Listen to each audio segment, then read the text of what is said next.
Thank you so much. All right. Us. Us. Thank you. Thank you.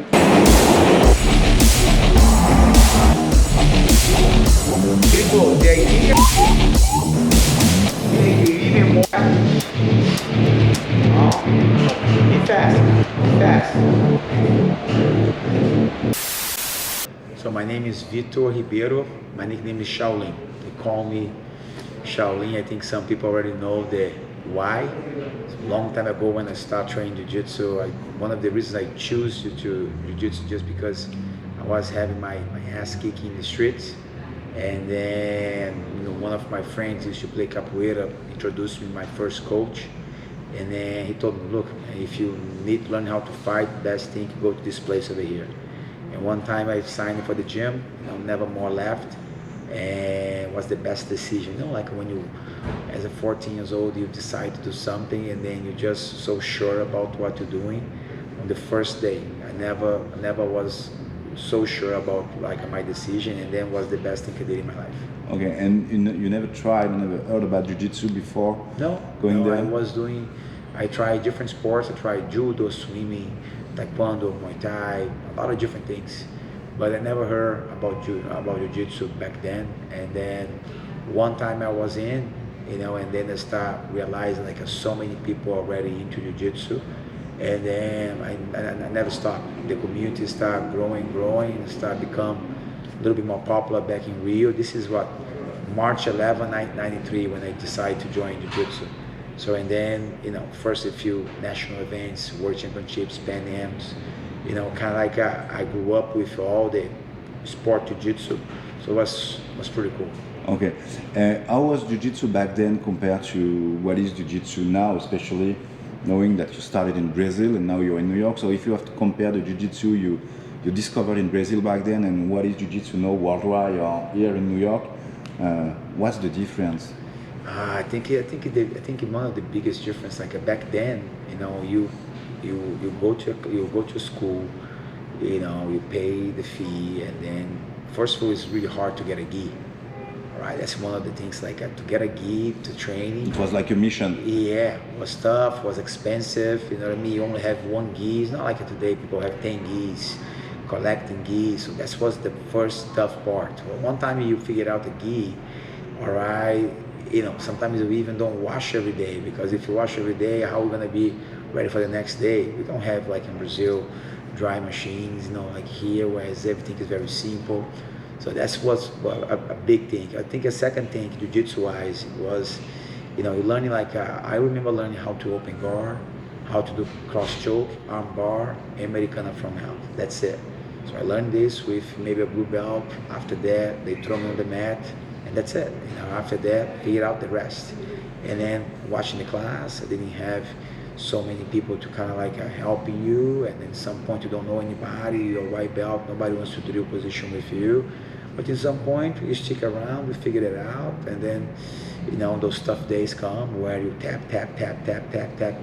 little by little you maybe catch someone's attention, someone help you with escape here, escape there. I think today the difference here in New York City, when somebody comes to sign, and then it's so easy to get a gi for him. I had tons of gi already waiting for him. After that, the way I introduce myself and the way you have somebody waiting for him to prepare, for his first class. He normally does his class with instructor, assistant instructor, where I'm gonna not throwing him with the shark. It's I keep him in a really good position where he's not gonna get too tired, where he's not gonna get hurt. He's gonna be learning maybe simple fundamentals where it's not gonna be so complicated for him. And then at some point he can have a great experience as first day, second day. What I mean? Back then, sometimes your first experience, you have to be tough because, other than that, you're not gonna come back for a second day. You know what I mean? And that's I think that was the biggest difference between one guy choosing to start today, and not only that, the amount of information you have today. You can go on YouTube, and then even before you decide to join, you can check your school, see the whole feedback they have online, the videos, what your coach did it. Back then, you don't know nothing about your coach. The only thing I knew about my coach is because a friend of mine told me he's from the same neighborhood, And then everybody knows him in the neighborhood, and then he goes, oh, this is the best guy. And then I start finding out he's a black belt from Carson Grace, and then I start learning about the Grace family, and then it's a different story. But like back then, you choose, how many people maybe choose some schools back then without knowing so much of the coach, and maybe choose wrong schools, and at some point waste 5-10 years of your life, training with the wrong guy. I got lucky. I choose a great guy, you know what I mean, and that person was really changed my life. So back then, the people choose to do jiu-jitsu just to learn to fight or to be able to defend themselves. Yes, a lot. And today, people, not many, but many people learn jiu-jitsu because of the art and the lifestyle around. Yes. So today we can. They do jiu-jitsu for jiu-jitsu, not in order to compete or to be able to defend themselves. Today you can see a lot of people doing like a more sport jiu-jitsu, and then in some point like not even thinking about. Compete. Not even compete. You know what I mean? You're doing just the fun part. Come to the gym, get in good shape, training. You know what I mean? Develop good habits. Stay in a nice community. You know what I mean? Bring your son to learning the art too. And then definitely, in some point, if the guy have a good instructor, he's probably gonna be able to learn, some other stuff too. And then with we have some gyms where they really push the self-defense a little bit more. Well, in my view, it's really important. I think a balance between both, I think, is really important. That's what we're trying to do over here. And then to making sure the students can learn a little bit of both. If at some point, I have some guys in New York where they want to learn just about defending themselves. They don't have any interest about sport jiu-jitsu. They have fun learning some cool moves. They have fun understand about this and that, but you can see when we do a class more towards the self-defense how the students get so more attentive. A couple of women I have in class too where they're looking for this too. And then New York changed a little bit in the last few years, and then I think more and more I think some people they realize the importance about be aware about what's going on around you. It's not just like a walking, talk on the phone. Like when you grew up in some areas in Brazil, grew up in some areas in some different countries, you have a cell phone, you have a good shoes, you have this and that, but by the time you go to some place, you're aware about what's going on around you. You're not just walking, talk on the phone and think it's nothing gonna happen, because from nowhere, something gonna happen. I think over here, people never have to really worry too much about that, but I think little by little. Maybe in the 70s, but jiu-jitsu was not in New York in the 70s. Yes, in the 70s, the 80s, maybe people have to be really attentive. But now, the early 2000s, 2010s, like people didn't have to worry about anything. But now, things are a little bit different. And I believe some neighborhoods, I heard stories where things can be very different. So that's the reason I think, learn jiu-jitsu, not rush, enjoy the work, enjoy the journey, get yourself, in a good shape, treat yourself well, knowing sometimes I see people moving from different town or different city to New York. First thing they do is find a jiu-jitsu gym, because they know over here they can find tons of people with the same interest and with the same. Yeah, you also find a community. Yeah, you know what I mean. And then you're gonna find maybe somebody to go eat something, somebody work the same thing you do, and then you start talking after class. Some people I see here, they train 5:30 to 6:30, and they stay here for another hour and a half, drilling, talking, because sometimes some guys go home to stay by themselves, so they rather be here, talk to some people, and sharing something they like with someone else. By the time they get home, is eat something, go sleep, another day coming in. So I think that's the thing we're trying to provide, and not just me, but Renzo, Marcelo, all the schools around New York try to provide like a place where people can come, feel comfortable, enjoy, and then whatever you decide to do. If you wanna just bring your kid and make your kid have some fun, if you wanna bring yourself and then learning a great art, whatever you come, or whatever you bring it in, the school we have in New York is ready to try to provide what you need. And you think that beside the obvious business side or money part, you think that this evolution of jiu-jitsu, having something more mainstream, something for both people who want to compete and both people who want to keep the lifestyle or train or meet people or stay in a community, do you think it's the good evolution of jiu-jitsu compared to what it used to be? At first, I think is a really good because we have so many more people know about jiu-jitsu. We have so many people understand now the power of jiu-jitsu in a kid, 14, 15 years old. I think it's something like, people didn't know this back in them, back in Brazil. People, even later, my mom didn't have idea about how jiu-jitsu helping me to stay away from some trouble in Brazil. Yeah. You know what I mean? I think parents now start to understand. And then even if we have so many sports over here, I think people start to understand, okay, my kid will go for jiu-jitsu, but it's not a seasonal thing. It's not like a 4 months and then you quit. No, you stay here all year round, 2, 3, 4 years, because some results you're only gonna see when you become adult. Some results you're gonna see in 2, 3 years from now. The results doesn't come right away. Yeah. You're not gonna become MMA fighter in 2 months. And then, we start teaching some kids how to be more patient, you know what I mean, how to really enjoy that journey and get there, if working hard for those results. And then hopefully like what we're trying to bring over here, not just me, but we see jiu-jitsu everywhere today. You see people doing really great job, United States, France, Portugal, Italy, like so many places in Europe, Asia. And then I believe we talk about another 10, 20 years, we're gonna have like a tons of good people. And I think good people, why? Because I think martial arts in general can be amazing for men, for women, for for a kid. Like having martial art, of course, play those sports, football, soccer, amazing. Right? Don't get me wrong. But when you get in the path of martial arts, and I'm talking about every martial arts, I'm not gonna just pull for jiu-jitsu, but you become a judo player, you become does taekwondo, you do some other martial arts, I believe can teach you so much. So much more than many other sports. Yes, I think so much, and I think something you learn a lot about yourself. All right, so that's the reason, I believe like sometimes when people, what do you think about putting jiu-jitsu? Do you think it would be a good idea? Look, I like to be very clear, but look, I think he's still too young. Maybe take a little bit of time. Let's go wait another year or two, and then bring him to jiu-jitsu. Sometimes I have people come to the trial classes where I see the kid a little wild. It's not there on that pace yet for staying in a place, training, because they think he's jiu-jitsu. Sometimes I don't like to modify so much the class, to make the class always really fun. I like to teach you jiu-jitsu. Yeah. I mean, parents, they want to bring the kids for jiu-jitsu, to learn discipline, to learn certain things. And that's also the kind of thing you can find in jiu-jitsu and probably not in many other sports like football, soccer, basketball. You have the how can we say it? You have the discipline, the respect. Yes. So that's the reason. Like a lot of times, I try to be fun with my kids, but some days it's about work. It's about work. Because I mean, at some point they're gonna have to understand life is not always fun. Life is not always, what I mean, you come and have fun every day. Some days it suck. Some days you're gonna wake up early, all day of work, what I mean? Some part of your work you don't like, but you have to do anyway because the guy you expect doing for you, he didn't come. So now we're gonna leave to your house without do that part of your work.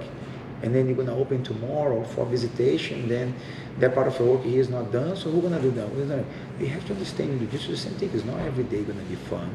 Some days gonna be a struggle, some days gonna be rough, some days that's part of the learning also. Part of the learning, part of the That's life. Yeah, that's totally life. What would be your simple definition of jiu-jitsu? If you had to explain it to someone else coming from another planet, or just make it simple to a 4-year-old, what is jiu-jitsu to you? Yeah, I think it makes simple for 4 years old this stuff, but for me, I think I heard, and I like to repeat this, is a very nice way to express yourself. I can see myself today, the way I talk, the way I carry myself, the way I present myself when I'm with other people. Is a person, I think, with so much jiu-jitsu blended on the body, where my level of confidence, to talk to someone about anything, or even sometimes things I don't understand, even to say, hey, can you explain me this because I don't know. Even sometimes being adult, sometimes people think you know about everything. Some things, some subjects you don't know so well. And then, jiu-jitsu teach you how to be humble and then say, no, man, I don't know nothing about that. please, let's go, think about white belt now, we need to teach you from the beginning, like what the first thing you need to know. So I believe like when you develop this on your character, I think your approach in life becomes a little bit more soft, you know what I mean? And you see things a different way, but I think the way I express myself, the way you can talk to people, the way you see some people struggle, some people with maybe moving in a certain way where, you know what I mean, like you always know the exact way to talk to some people, to make some people more calm, to make some people more pumped, to pull the best of people. I think the way I express today, I think is all jiu-jitsu. So I think that's the best way, but I think the best way to tell about somebody's jiu-jitsu is inviting him for a class. I think when you invite somebody for a class, man, you'll be much better than just words. I can say the most philosophical thing, all right, for somebody, and somebody be so surprised. Yeah. Until you try and see it by yourself. But if you try and then you have a little experience, and then that little pump on your heart, the way you start moving, grabbing, pushing, I think like when the guy get this first class and then you have a good instructor near you, he just bring you something you probably never felt before. I think this is like together with you explain what jiu-jitsu, you need to invite him right away for first class. Okay. And how was it for you back then when you arrived in New York? Yeah, how was it like for a Brazilian guy to land in New York? You know, 2008 was a little intimidated because I was maybe choosing a city where I heard from everyone it's a very hard city to try to make something happen here. So I got one friend here, and that friend was the one pushed me to move. And after that, I have another person who helped me with the whole visa thing. And then at some point, I met my partner, and then we opened here in October of 2008. But I think because I was doing what I love, I never stopped too much to thinking about, okay, in 3 years, in 5 years, end of the year, if I'm not doing this, I come back. I was doing what I had to do. I didn't put time on anything. And then I just was grabbing all the opportunities I have to do privates, to do seminars, to meet people, to hang out with good people. And then at some point, I'm starting meeting a lot of good students, a lot of good people. And then all the people I met in the last 14 years here helped me somehow, teach me something, show me something, be kind with me when I don't know about something, then teach me. So that's the reason I think it was amazing coming here without so much knowledge about businessmen, and then in some point having people through the years help me a lot about how to run things here, how to approach things here, how to manage things here. You know what I mean? The city can be really expensive if you go in this or that direction. And I think having the right people by my side, they help me to stay grounded, you know what I mean, and then do the right steps. And what was the jiu-jitsu landscape in New York in 2008? Renzo was already here? Renzo was already here. Not Marcelo? Marcelo, he was here, but he left. And then he came back maybe 2 or 3 years later. Okay. But Renzo was here. He gave me his blessing. I went to his school, and then to train. Was it important for you to have his blessing? I think he was. I think Renzo is is an amazing person. And then, you know what I mean. I never think about like going to a place and and maybe step on anybody's toes. You know what I mean. So I think the way I told you on the other day, like we here. So close, right? You can go to 3 or 4 schools by feet. So that's the reason, like in some point, if he when I get here, for me it was important to get his blessing because he helped me so much in the beginning as well. Like any questions I have, him or people relate to him was more than welcome to answer me. Introduce my wife for some people he knows to help us out with some of the things we need here. The first 2 years, all right. So I think like I have the best things to say about him, and very I think when he blessed me, when he was, you know what I mean, like when he was happy for me to open here, because in some point in his head, like more people here make jiu-jitsu more popular, and then the person does the best job. And I think the city is so big, in some point, like the way I told you, some people around me, he choose me. Yeah. Some people around him choose him. Some people can travel a little bit, but we even don't worry about. Sometimes I remember in the beginning, some guy coming from there, I call him to ask. Some guy coming from here to over there, he called me just to find out why the guy left. And then that relation is kind of cool, you know what I mean? And I think we still have that relation, and then it's kind of like what's like really helped me to see him as a big master. Renzo with me, man, I have nothing to say about him. And then he always, he a couple months ago when I opened my gym in New Jersey, he came to do. He came, yes, I saw some pictures. Came to do a seminar there. My son got in love with him. You know, my son kept asking, "Oh, Daddy, he does this, he does that. He said this, he said that." And then Renzo is so charismatic. He's such a character, yes. Yeah, he's such a character. And then he, we have almost 100 people over there on the mat, and then everybody was kind of like, enjoying so much his stories and then the moves he showed. So he came for 2 hours, and then at some point when we see it's almost 3 hours and a half, the guy is still there talking. Yeah, it's both jiu-jitsu and like a comedy club. Yes. At the same time. Yeah. You pay for one, but you have both. People got both over there. So it was like my wife enjoyed a lot too. So, definitely I think my life in New York, and then, without Renzo it'd be one, with Renzo is a different one. And I'm happy to have him in the town. I'm happy to have him very accessible. Anything I need to call him, to talk to other people from his family too, if I need any help, if I need something. So, I have a really great relation, and then I'm glad with that relation. Perfect. And what's the future for you? What is the next plan, the next challenges? So right now I'm focused about Pan Am, next week. So 2 years without compete. Last one was European in Portugal 2020 before pandemic, and then so I'm excited finishing another week of training and then travel next week. So I'm excited. Feel good? You feel ready? Really good. I feel really good. It's just right now keep the weight low, you know what I mean? Like so much food at home, sometimes we have to walk away. But other than that, I felt really, really good. So I travel next week. So after that, I'm gonna come back. I have some small things to do, like a small seminar here or there. And then focus on the gym, you know what I mean? Now we still need to put a lot of work here in the New York gym. We're gonna do some small renovation, in the gym, and New Jersey, continue busy over there. I'm planning to do maybe a seminar with some big star in my gym, or invite some big name to my gym in Jersey. And the next few months, I start talking to him right now and to bring him in. I think that's kind of like what I can anticipate.